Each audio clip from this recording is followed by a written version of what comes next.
Today, we're discussing the obstacles schools have faced to safely reopen and how school districts are using the funding from the American Rescue Plan to protect students and staff and get students back on track.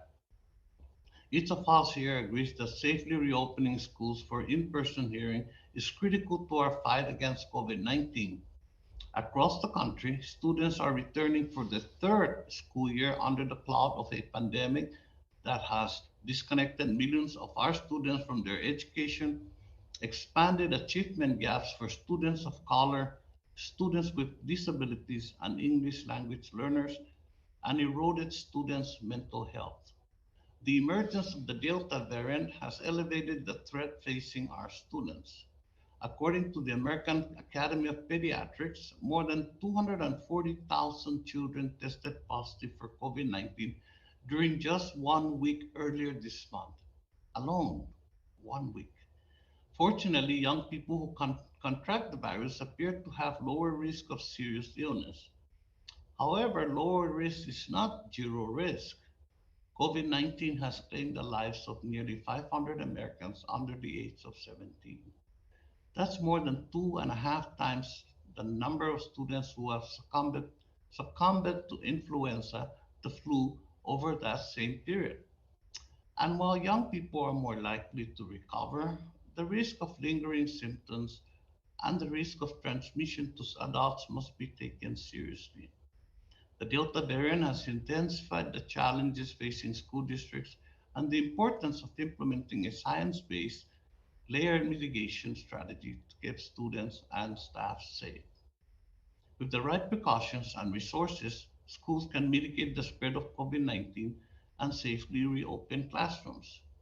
This is why House Democrats passed the American Rescue Plan, providing $122 billion to ensure school districts have the resources to follow public health guidance, reopen and remain open, and support students' academic and social emotional needs.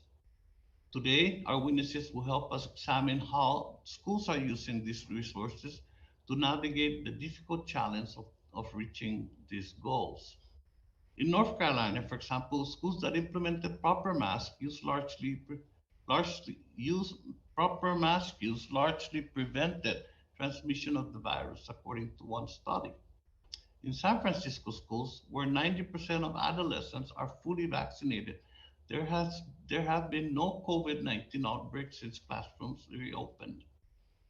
And a recent nationwide survey of school superintendents found that three-quarters of school districts are using federal funding for summer learning opportunities so that students can catch up on lost time in the classroom. In my district, the Northern Mariana Islands, schools are also using this funding for summer learning, as well as hiring more teachers to work with students needing additional support and installing new ventilators in each classroom to help prevent virus particles from accumulating. Unfortunately, some states and school boards have chosen to play politics with these resources instead of following the science. In Florida, Republican education leaders have even blocked funding for districts that require mask use. The state has one of the worst COVID infection rates in the country, and its schools desperately need resources. Undermining school funding only makes it harder for students to safely return to classrooms. Research shows that schools that started the academic year without mask requirements were over 3 times more likely to have a COVID-19 outbreak between August and September. However, we also know that reopening classrooms and making up for lost learning time is not enough to ensure equal access to quality education. Earlier this month, the committee took the step by passing its portion of the Build Back Better Act. This included significant investments in school infrastructure and teacher preparation that our schools and students need. Today's hearing is an opportunity to learn from experts about the obstacles schools face to reopening safely, how schools can keep students in the classroom safely, and how states and districts can leverage federal grants, federal funds to build a more equitable education system for the future. I now turn to the ranking member, Mr. Owen.